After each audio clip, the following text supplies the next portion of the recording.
یہ سب سے پہلے اس مالک کی تعریف کرو، اس خالق کی تعریف کرو جس کی تعریف کائنات کا ذرہ ذرہ کر رہا ہے، جس کی تعریف آسمان کا چاند کر رہا ہے، سورج کر رہا ہے، ستارے کر رہے ہیں، جس کی تعریف پہاڑوں کے کنکر و پتھر کر رہے ہیں، جس کی تعریف سمندر کی لہریں کر رہی ہیں، جس کی تعریف چرند و پرند کر رہے ہیں، جس کی تعریف سوراخوں کے اندر رہنے والے کیڑے مکوڑے چونٹیاں تک کر رہی ہے۔ آؤ اس خدائے پاک کی تعریف ہو جس نے اپنے کرم سے، اپنی قدرت سے 18,000 عالم کو پیدا فرمایا اور دنیا کی تمام نعمتوں سے ہمیں آپ کو نوازا، ہمیں پیدا کیا، ہمیں بولنے کی طاقت دی، ہمیں چلنے پھرنے کی قوت بخشی، ہمیں زبان بخشی، ہمیں جوانی دی ہے، ہمیں زندگی دی ہے، ہمیں عزت دیا ہے، ہمیں دولت دیا ہے، ہمیں آل اولاد دیا ہے۔ یہ سب خدا کی دی ہوئی امانت ہے، اسی کا دیا ہوا کھاتے ہیں، اسی کی زمین پہ رہتے ہیں۔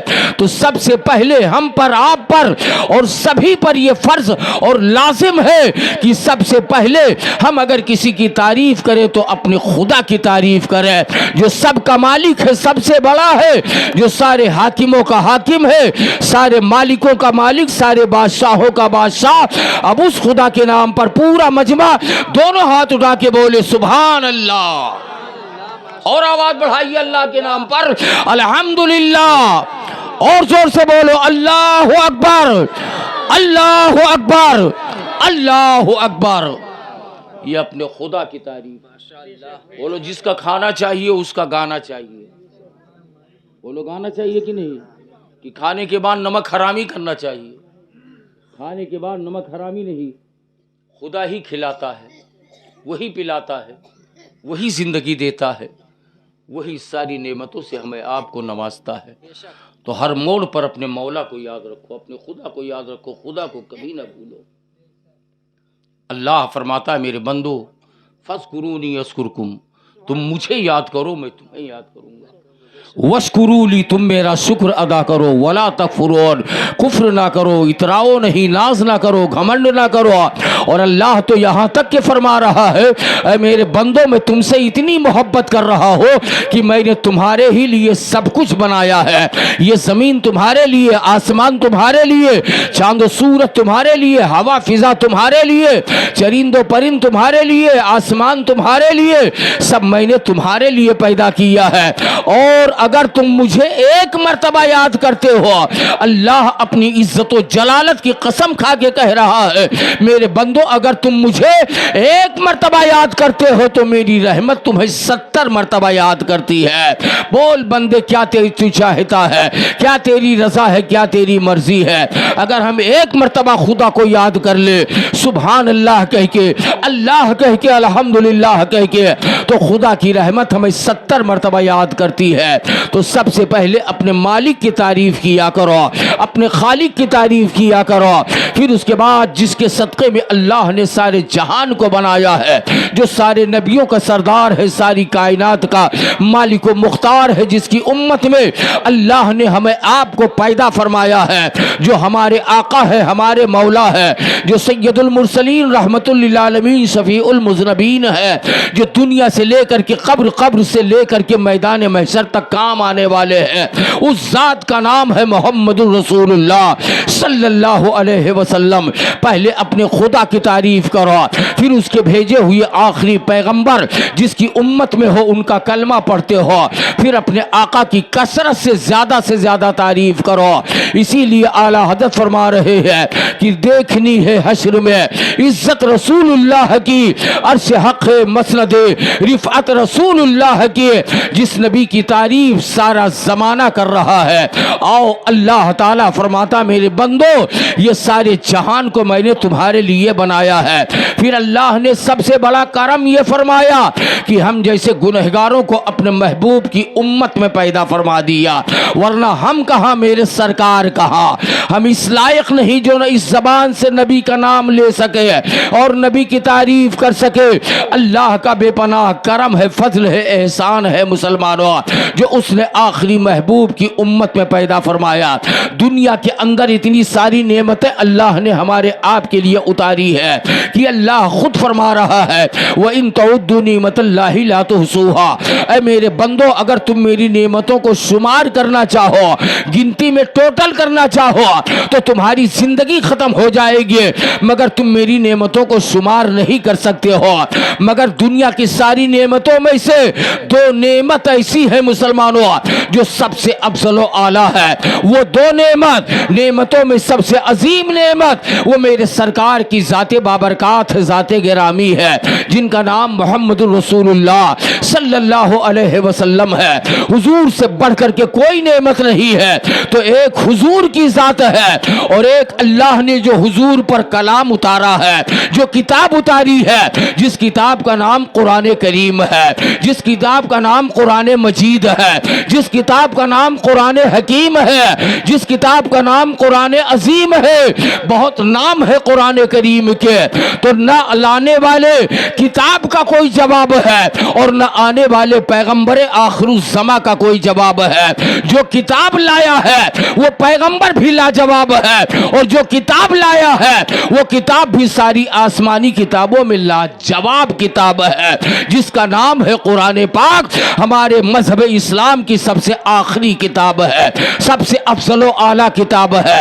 سب سے سچی اور اونچی کتاب ہے، جو ہر گھروں میں آج کم و بیش جو ہے مسلمانوں کے گھروں میں پائی جا رہی ہے، جس پر ہمارا ایمان ہے، ہمارا عقیدہ یہ ہے کہ یہ اللہ کا کلام ہے، اللہ کا یہ قرآن ہے، اور ہمارے نبی پر یہ قرآن نازل ہوا ہے۔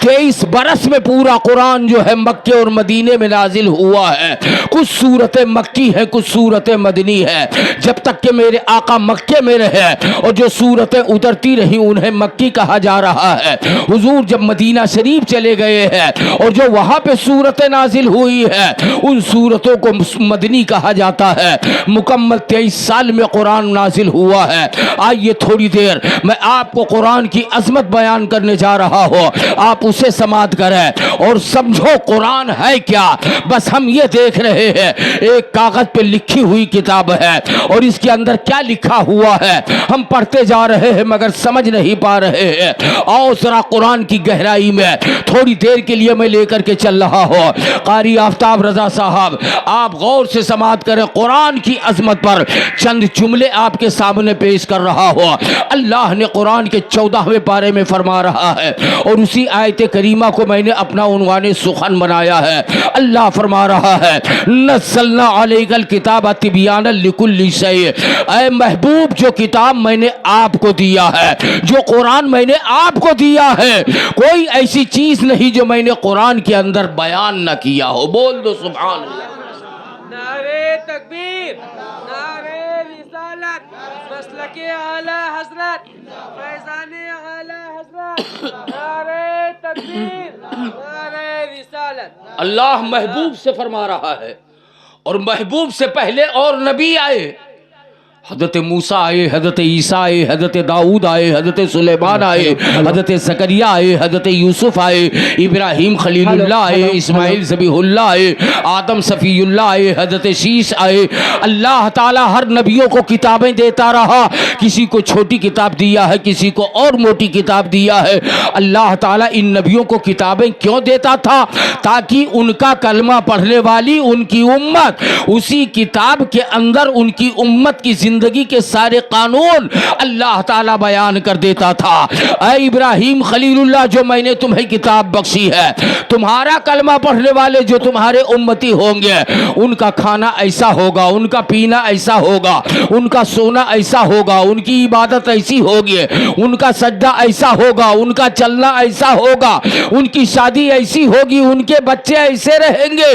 زندگی کا قانون اللہ تعالیٰ اسی کتاب کے اندر بیان کر دیتا تھا۔ پھر وہ پیغمبر اپنی امت کو بتاتے تھے کہ تمہیں ایسی زندگی گزارنی ہے، تو اللہ تعالیٰ حضور سے پہلے نبیوں کو بھیجا ہے، رسولوں کو بھیجا ہے، آسمانی کتابوں کو بھی اتارا ہے، موسیٰ پیغمبر پر اتارا ہے، عیسیٰ پیغمبر کو بھی آسمانی کتاب ملی ہے۔ مگر یاد رکھو مسلمانوں، قسم خدا کی کھا کے کہہ رہا ہو اور چیلنج کے ساتھ کہہ رہا ہو، آسمان سے کتابیں تو بہت آئی ہے، بہت سارے نبیوں رسولوں کو آسمانی کتاب اللہ نے عطا کیا ہے، مگر قرآن جیسی کتاب نہ آسمان سے اتری ہے، نہ اب قیامت تک کے کوئی کتاب اترنے والی ہے۔ سب سے معظم کتاب ہے، سب سے مکرم کتاب ہے اور سب سے آخری کتاب ہے۔ خدا فرما رہا ہے محبوب سے، اے محبوب، جیسے میں نے تم کو آدم سے لے کر عیسیٰ پیغمبر تک سارے نبیوں میں لاجواب بنایا ہے، ایسے آسمانی کتابوں میں جو میں نے تمہیں کتاب قرآن کریم دیا ہے، قرآن کریم بھی ساری کتابوں میں لاجواب کتاب ہے۔ ماشاء اللہ سب لوگ ذرا قرآن کی محبت میں ہاتھ اٹھا کے بول دو سبحان اللہ۔ اب جو مسلمان قرآن کے نام پر نہیں اٹھائے گا حضرت، اس کو کیا کہا جائے گا؟ مسلمان کہا جائے گا؟ قرآن سے بڑھ کر کیا؟ بولو، قرآن ہماری جان ہے، بول دو سبحان اللہ۔ قرآن ہمارا ایمان ہے، قرآن ہمارے دین کی شان ہے، سب کچھ تو قرآن ہی میں ہے۔ ہمیں جو کچھ بھی سرکار نے بتایا سب قرآن سے بتایا۔ اب آؤ دیکھو، میں تقریر شروع کرنے جا رہا، اب بولنے جا رہا۔ ابھی تک میں آپ کو ایک مزاج دے رہا تھا، ایک ذہن دے رہا تھا، آپ سمجھیں کہ مولانا شبیر صاحب کا بیان کیسا بیان ہونے جا رہا ہے، کس چیز پہ بولنا چاہتے ہیں۔ آؤ ذرا دیکھو مسلمانوں، اللہ قرآن کے 14ویں پارے میں محبوب سے فرما رہا ہے، حضور سے فرما رہا ہے، نزلنا علیک الکتاب، محبوب جو کتاب ہم نے تمہارے اوپر اتاری، تبیانا لکل شیء، کوئی ایسی چیز نہیں جو میں نے قرآن کے اندر بیان نہ کیا، وہدی ورحمہ، اور یہ مومنوں کے لیے ہدایت ہے اور رحمت ہے۔ جو قرآن کو پڑھے، اس پر عمل کرے، اس کے لیے ہدایت بھی ہے اور اس کے لیے رحمت بھی ہے۔ اور ذرا دیکھو قرآن میں کیا کیا ہے، ہم پڑھتے چلے جا رہے ہیں مگر کچھ سمجھ نہیں پا رہے ہیں۔ الحمدللہ رب العالمین الرحمن الرحیم مالک یوم الدین ایاک نعبد و ایاک نستعین، اس کا مطلب کیا ہوا، اس کا ترجمہ کیا ہوا، ہم کچھ نہیں سمجھ پا رہے ہیں۔ قل یا ایھا الکافرون لا اعبد ما تعبدون، پڑھتے جا رہے ہو مگر سمجھ نہیں پا رہے ہو۔ یاسین والقرآن الحکیم انک لمن المرسلین علی صراط مستقیم، سمجھ نہیں پا رہے ہیں۔ الرحمن علم القرآن خلق الانسان علمہ البیان، تلاوت کرتے جا رہے ہیں مگر سمجھ نہیں پا رہے ہیں۔ مگر آؤ ذرا قرآن کی گہرائی میں تھوڑی دیر لے کر کے چل رہا ہو۔ خدا فرما رہا ہے محبوب، اس کتاب کے اندر کوئی ایسی چیز نہیں ہے جو میں نے بیان نہ کیا ہو، ساری چیزوں کا ذکر میں نے اس قرآن کے اندر بیان کر دیا ہے۔ محبوب اب تمہیں کسی دوسری کتاب کی ضرورت نہیں ہے، تمہاری امت کے لیے اور ساری نعمتوں کا ذکر اور امت کی زندگی کے سارے قانون میں نے اس کتاب کے اندر بیان کر دیا ہے۔ اللہ فرما رہا ہے محبوب، اب آؤ مسلمانوں سنو کیا کیا اللہ نے قرآن کے اندر بیان کیا ہے۔ مکمل تو میں نہیں بتا سکتا ہو مگر ایک جھلک میں آپ کے اوپر ڈال رہا ہو۔ یہ زمین و آسمان کا ذکر اللہ نے قرآن کے اندر بیان کیا ہے، چاند و سورج کا ذکر قرآن کے اندر بیان کیا ہے، اور جو ہے سمندر دریا پہاڑ کا ذکر اللہ نے قرآن کے اندر بیان کیا ہے، جنت و دوزخ کا ذکر قرآن کے اندر بیان کیا ہے۔ میں قرآن کی تعریف کرتا جاؤ اور تم قرآن کے نام پر سبحان اللہ بولتے جاؤ، الحمدللہ بولتے جاؤ۔ میں قرآن کی تعریف کر رہا ہوں اور قرآن کی تعریف یہ اللہ کی تعریف ہے، قرآن کی تعریف یہ رسول اللہ کی تعریف ہے، تو قرآن کی تعریف سنتے جاؤ، اس کی عظمت کو سنتے جاؤ اور سبحان اللہ پڑھتے رہو۔ زمین و آسمان کا بیان قرآن کے اندر ہے، چاند و سورج کا بیان قرآن کے اندر ہے، ستاروں کا بیان قرآن کے اندر ہے، آسمانوں کا بیان قرآن کے اندر ہے، فرشتوں کا بیان قرآن کے اندر ہے، جنت و دوزخ کا بیان قرآن کے اندر ہے، حشر و نشر کا بیان قرآن کے اندر ہے، میزان عمل کا بیان قرآن کے اندر ہے، مقام محمود کا بیان قرآن کے اندر ہے، پل صراط کا بیان قرآن کے اندر ہے، اور سمندر دریا کا بیان قرآن کے اندر ہے، پہاڑوں کے پتھروں کا بیان قرآن کے اندر ہے، سمندر کی لہروں کا بیان قرآن کے اندر ہے، اور اگر انسانی زندگی میں دیکھا جائے مسلمانوں، ہماری جوانی کا بیان قرآن کے اندر ہے، ہمارے بچپنے کا بیان قرآن کے اندر ہے، ماں کے دودھ سے، ماں کے جو ہے پستان سے جب دودھ پی رہے تھے اس کا بھی ذکر قرآن کے اندر ہے، جب ماں کے پیٹ میں 9 مہینہ پل رہے تھے اس کا بھی ذکر قرآن کے اندر ہے، جب ماں کے شکم میں پہنچے ہیں تو اس کا بھی بیان قرآن کے اندر ہے، جب باپ کے ریڑھ کی ہڈی میں تھے اس کا بھی بیان قرآن کے اندر میں ہے، عالم ارواح میں جب میری روح ہوتی ہے تو اس کا بھی ذکر قرآن کے اندر ہے۔ یہ انسانی زندگی بیان کر رہا ہو، اور ذرا دیکھو کیا کیا قرآن کے اندر اللہ نے بیان کیا ہے۔ فرشتوں کی زندگی دیکھی جائے تو حضرت جبریل کا بیان قرآن کے اندر ہے، میکائیل کا بیان قرآن کے اندر ہے، اسرافیل کا بیان قرآن کے اندر ہے، ملک الموت کا بیان قرآن کے اندر ہے، قبر کا بیان قرآن کے اندر ہے، حشر کا بیان قرآن کے اندر ہے، مکے کا بیان قرآن کے اندر ہے، مدینے کا بیان قرآن کے اندر ہے،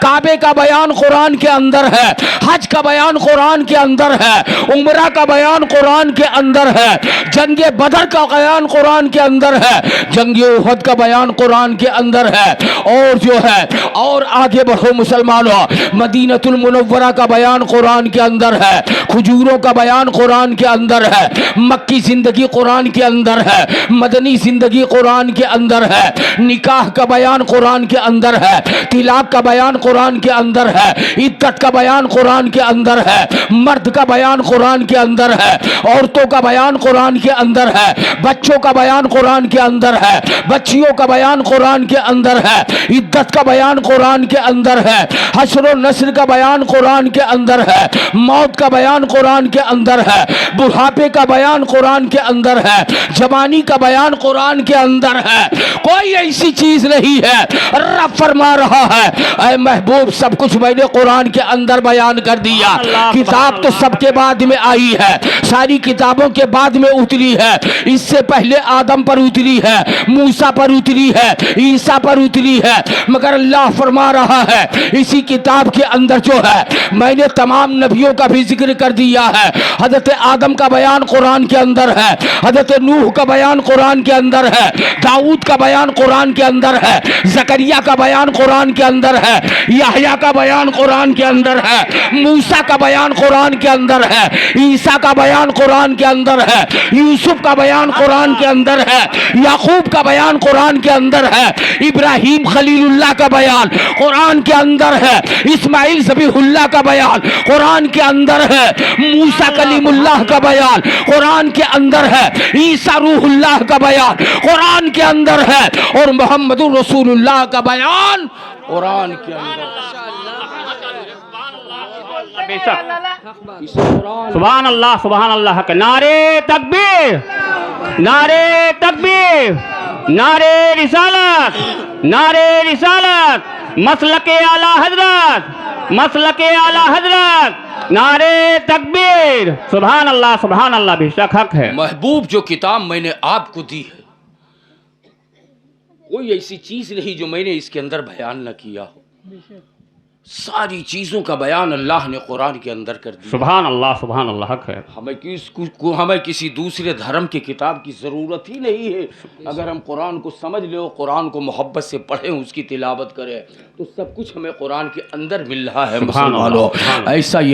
یہ کلام ہے، ایسی یہ کتاب ہے۔ اور ذرا دیکھو اس سے پہلے اور نبیوں کو بھی کتابیں ملی ہے، 1450 سال تقریباً ہو چکا ہے اس قرآن کو مکے میں اترتے ہوئے، مدینے میں نازل ہوتے ہوئے، لیکن یہ قرآن بہت ساری مصیبتوں کو جھیلتا ہوا اسی قرآن کو مٹانے کے لیے کبھی کربلا میں تلواریں اٹھی ہے اس کے قانون کو بدلنے کے لیے، اس کی آیات کو بدلنے کے لیے، کبھی یزیدی جماعت اتری ہے کربلا کی سرزمین پر تو وہاں پہ امام حسین پیدا ہوئے ہیں، انہوں نے اپنی جان دے کر کے قرآن کو بچایا ہے، اسلام کی عظمت کو بچایا ہے۔ کبھی بغداد کی سرزمین پر چنگیز خان کی لشکر اتری ہے اس قرآن کو مٹانے کے لیے، تو وہاں بھی اللہ والے اترے ہیں، یہاں تک کہ یہ قرآن بہت سے جو ہے